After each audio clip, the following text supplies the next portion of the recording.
Bismillahirrahmanirrahim.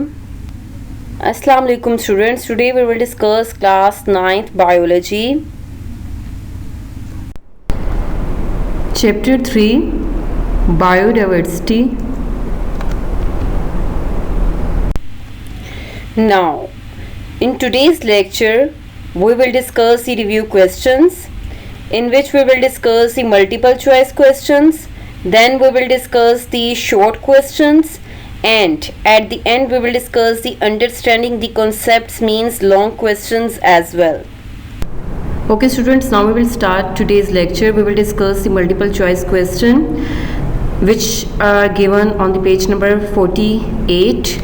So the first question is, classification means the grouping of organisms on the basis of, options are A option how they feed, B option the features they have in common, C option how they respire, or D option how they can survive. So the correct answer of this MCQ is B option the features they have in common. It means कि आप classification में organisms को groups and सब groups में divide करते हो उनकी similarities की बेस पे.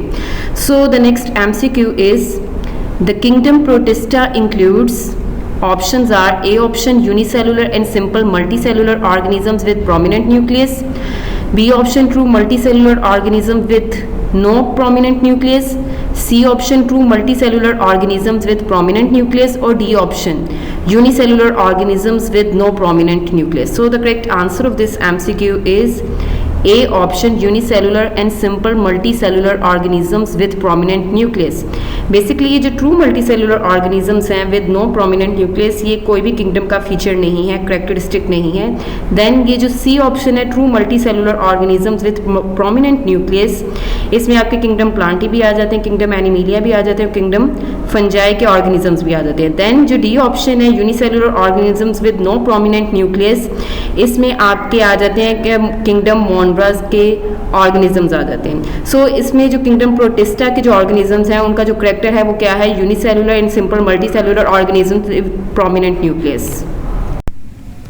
Now we will discuss the third MCQ which is viruses are not classified in any kingdom because options are A option they are too poorly understood, B option they are too small, C option their genetics cannot be determined, or D option they are not considered organisms. So the correct answer is D option they are not considered organisms, because कि जो viruses होते हैं ये crystalline nature के होते हैं, ये inside the body living होते हैं और outside the body ये क्या होते हैं, क्रिस्टल्स की फॉर्म में होते हैं, ये रेप्लिकेट नहीं करते हैं और नॉन लिविंग कंसिडर किए जाते हैं.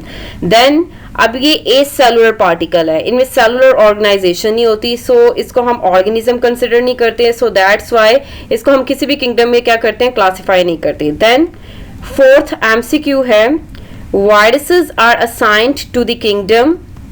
Options are A option Monera, B option Protista, C option fungi, or D option none of the above. So the correct answer of this MCQ is D option none of the above. Basically जो viruses होते हैं वो ना kingdom protista में place किए जाते हैं, ना किंगडम मोनब्रा में, ना फंजाई में, बिकॉज मोनब्रंस में यूनिसेलुलर ऑर्गेनिजम्स हैं, मीन्स में उनमें जो सेलुलर ऑर्गेनाइजेशन है वो यूनिसेलुलर है. देन प्रोटिस्टा में क्या है, यूनिसेलुलर है, सिंपल मल्टीसेलुलर ऑर्गेनिजम्स इंक्लूडेड होते हैं, फंजाई में मल्टीसेलुलर ऑर्गेनिजम्स इंक्लूडेड होते हैं और कुछ यूनिसेलुलर फंजाई भी होती हैं. सो इट मीन्स के वायरसेस तो एक सेलुलर पार्टिकल है, इसमें कोई भी सेलुलर ऑर्गेनाइजेशन नहीं होती. सो वायरसेस जो है वो इस किसी भी किंगडम में प्लेस नहीं करते, सो इसकी जो ऑप्शन होगी वो नन ऑफ दी अबव होगी. So students, the next MCQ is, fifth MCQ is a related group of genera comprises A option an order, B option a family, C option a class, or D option a phylum. So the correct answer of this MCQ is A option family. It means के family के अंदर related group of genus के होते हैं, while जो order होता है इसके अंदर related group of फैमिलीज होती हैं. देन जो क्लास है उसके अंदर रिलेटेड ग्रुप ऑफ ऑर्डर्स होते हैं, और जो फाइलम है उसमें रिलेटेड ग्रुप ऑफ क्लासेस होती हैं. So the correct answer is B option, family जिसके अंदर related group of genera present होते हैं. देन स्टूडेंट्स 6th MCQ है, in which kingdom would you classify unicellular eukaryotes. अब यूनिसेलुलर यूकैरियोट्स किस kingdom में प्रेजेंट होते हैं? So options are A option fungi and Plantae, B option fungi and Monera, C option only Protista, और D option only fungi. So the correct answer of this MCQ is C option only protista. अभी जो protista है इसमें unicellular eukaryotes होते हैं just. अब आपका जो फंजाई एंड प्लांटी किंगडम होता है इनमें मल्टी सेलुलर ऑर्गेनिजम्स प्रेजेंट होते हैं, और कुछ फंजाई जो होती हैं वो यूनिसेलुलर होती हैं. वाइल जो बी ऑप्शन है फंजाई एंड मोनरा, फंजाई में मल्टी सेलुलर ऑर्गेनिजम्स भी होते हैं और यूनिसेलुलर भी होते हैं, कुछ फंजाई यूनिसेलुलर भी होती हैं, और जो मोनरन्स होते हैं वो क्या होते हैं, वो यूनिसेलुलर ऑर्गेनिजम्स हैं. और अगर फंजाई को हम जस्ट डिस्कस करें तो इसमें unicellular. Now the next MCQ is 7th MCQ is in binomial nomenclature the first letter of the dash name is capitalized. Options are A option family, B option class, C option species, or D option genus. So the correct answer of this MCQ is D option genus. Basically जो binomial nomenclature होता है, जो scientific name होता है, इसके 2 parts होते हैं. First genus name होता है और सेकंड स्पीशीज नेम होता है. जो जीनस नेम होता है उसका फर्स्ट लेटर कैपिटलाइज करते हैं, और जो सेकंड नेम स्पीशीज का होता है उसका जो फर्स्ट लेटर होता है वो कैपिटल नहीं लिखते. सो इसका जो करेक्ट आंसर है वो डी ऑप्शन है, genus. Then 8th MCQ is which of the following sequences shows the correct hierarchy of classification going from the smaller to the bigger group. अब आपने देखना है ये जो hierarchy है ये आपने smaller से bigger group में देखनी है classification. Like options are A option kingdom, phylum, order, class, family, genus, species. B option kingdom, phylum, class, order, family, genus, species. C option genus, species, kingdom, phylum, order, class, family, और D option species, genus, family, order, class, phylum, kingdom.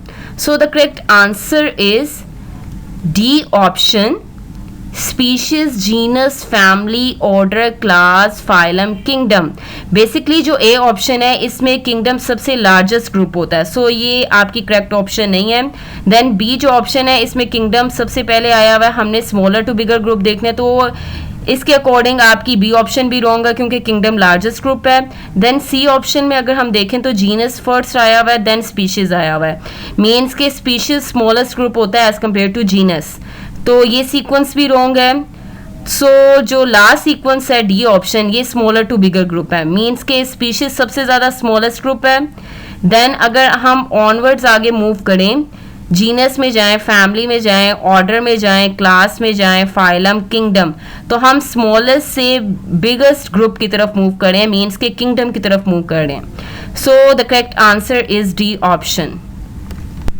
Now we will discuss the remaining MCQ, which is 9th MCQ is which of the following may be the correct way of writing the scientific name of an organism. It means कि इनमें से कौन सा वे है organism के scientific name लिखने का correct way है. लाइक मैं आपको मेमोराइज करवा दूँ कि साइंटिफिक नेम लिखने के रूल्स क्या थे.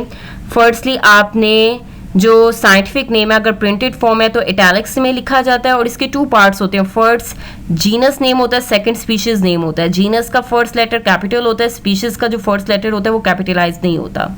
देन अगर उसको आप हैंड रिटन लिखते हो तो देन अंडरलाइन करते हो. सो इसके अकॉर्डिंग अब हमने देखना है कि इनमें से कौन सा करेक्ट साइंटिफिक नेम है लिविंग ऑर्गेनिज्म का बाइनोमियल नोमेनक्लेचर मेथड के अकॉर्डिंग. सो ऑप्शंस हैं A option Canis lupus, B option Scarum, C option Grant's gazelle, or D option E. coli. So the correct answer of this MCQ is A option Canis lupus. अभी जो Canis lupus आप देखें, कि इसमें आपका जो scientific name के जो लिखने का रूल्स हैं वो पूरे फुलफिल हो रहे हैं। लाइक कैनस लुपिस जो है उसको कैसे लिखा हुआ है, इटैलिक्स में लिखा हुआ है। इसमें जो जीनस का फर्स्ट लेटर है वो कैपिटलाइज्ड है और स्पीशीज का जो फर्स्ट लेटर है वो क्या है, स्मॉलेस्ट है। वाइल अगर हम स्कैरम को देखें तो ये इटैलिक्स में नहीं लिखा हुआ और इसमें जो स्पीशीज है वो मेंशन नहीं है, करेक्ट वे नहीं है साइंटिफिक नेम लिखने का। देन ग्रांट्स गज़ेल जो है ये भी साइंटिफिक नेम नहीं है। देन ये जो है डी ऑप्शन ई कोलाई, ये भी करेक्ट वे नहीं है साइंटिफिक नेम लिखने का। सो द करेक्ट वे जो है साइंटिफिक नेम लिखने का वो क्या है, A option, Canis lupus. Okay, 10th MCQ is a certain organisms is multicellular adapted for photosynthesis and has multicellular sex organs. To which kingdom does it belong? Options are A option Animalia, B option Fungi, C option Plantae और D option Protista. It means कि ऐसे organism जिनके अंदर multi cellular भी हैं वो photosynthesis भी करते हैं और उनके अंदर मल्टी सेलुलर सेक्स ऑर्गन्स भी हैं। अब इन कौन से किंगडम में वो करेक्टर प्रेजेंट है? So the correct answer is C option Plantae. Basically जो एनिमेलिया होते हैं ये आपके फोटोसिंथेसिस परफॉर्म नहीं करते, ये हेटरोट्रॉफ होते हैं। होते तो मल्टी सेलुलर हैं, उनमें मल्टी सेलुलर सेक्स ऑर्गन्स भी होते हैं बट ये हेटरोट्रॉफ्स होते हैं। वाइल फंजाई जो होते हैं ये भी आपके मल्टी सेलुलर होते हैं बट इनका जो मोड ऑफ न्यूट्रिशन है ये फोटोसिंथेसिस नहीं करते, ये एब्जॉर्प्टिव इनका मोड ऑफ न्यूट्रिशन है, हेटरोट्रॉफिक होते हैं। देन प्रोटिस्टा जो है ये क्या होते हैं, ये यूनिसेलुलर होते हैं और सिंपल मल्टी सेलुलर होते हैं। सिंपल मल्टी सेलुलर मीन्स के इनके अंदर multi cellular sex organs absent होते हैं। So the correct answer is Plantae, क्योंकि प्लांटी किंगडम में ही मल्टी सेलुलर ऑर्गेनिजम्स होते हैं जो कि फोटोसिंथेसिस भी करते हैं और उनके अंदर मल्टी सेलुलर सेक्स ऑर्गन्स भी प्रेजेंट होते हैं। Now students, we will discuss the remaining questions MCQs from today's lecture. So 11th MCQ is species that are in same dash are more closely related than dash. Options are A option phylum class, B option family order or C option class order or D option family genus. So the correct answer of this MCQ is B option family order. Because अगर species की family same होगी तो वो more closely related है as compared to the अगर उनका order same होगा। Means कि अगर स्पीशीज़ का ऑर्डर सेम हो तो उनमें इतनी सिमिलैरिटीज़ नहीं होती। जब उनकी फैमिली सेम होती है स्पीशीज़ की तो उनकी क्या होती हैं, वो ज़्यादा क्लोजली रिलेटेड होती हैं और उनमें सिमिलैरिटीज़ होती हैं। सो इसका जो करेक्ट आंसर है वो है फैमिली। मीन्स कि species that are in same family are more closely related than the species that are in the same order. So इसका जो करेक्ट आंसर है वो बी ऑप्शन है। सो जो 12th MCQ है इसका, when the last member of a particular species dies the species is said to be dash. So the options are A option established, B option extinct, C option threatened or D option endangered. So the correct answer of this MCQ is B option extinct. जब कोई भी member जो species का है वो left नहीं होता और सारे मेंबर्स डाई कर जाते हैं इन्वायरमेंट में तो देन उस स्पीशीज़ को हम क्या कहते हैं, एक्सटिंक्ट स्पीशीज़ कहते हैं। वाइल इंडेंजर्ड स्पीशीज़ होती है जिसमें आपकी एक्सटिंक्शन का खतरा होता है कि वो नियर फ्यूचर एक्सटिंक्ट कर जाएंगे।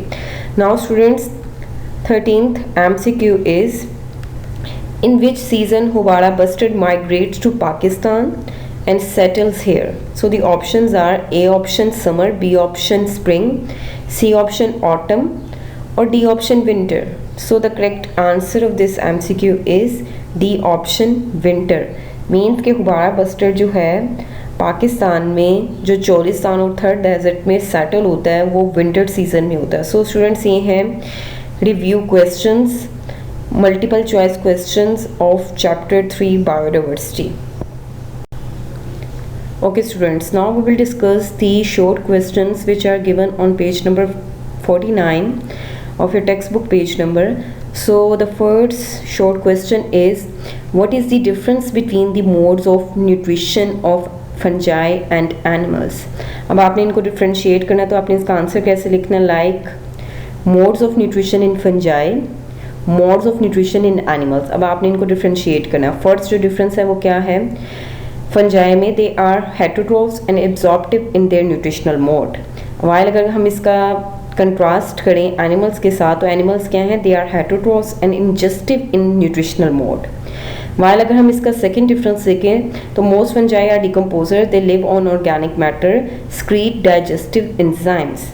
वाइल अगर हम इसका कंट्रास्ट करें एनिमल्स के साथ, तो क्या है कि animals live mostly by ingesting food and digesting it within specialised cavity. It means के एनिमल्स के अंदर प्रॉपर क्या होता है, डाइजेस्टिव ट्रैक्ट होता है उनके अंदर, जहाँ पे आपका फूड डाइजेस्ट होता है। लाइक स्टमक जो स्पेशलाइज्ड कैविटीज़ होती हैं, उनके अंदर जो फूड स्टोर भी होता है, डाइजेस्ट भी होता है। सो ये है difference between mode of nutrition in fungi and animals.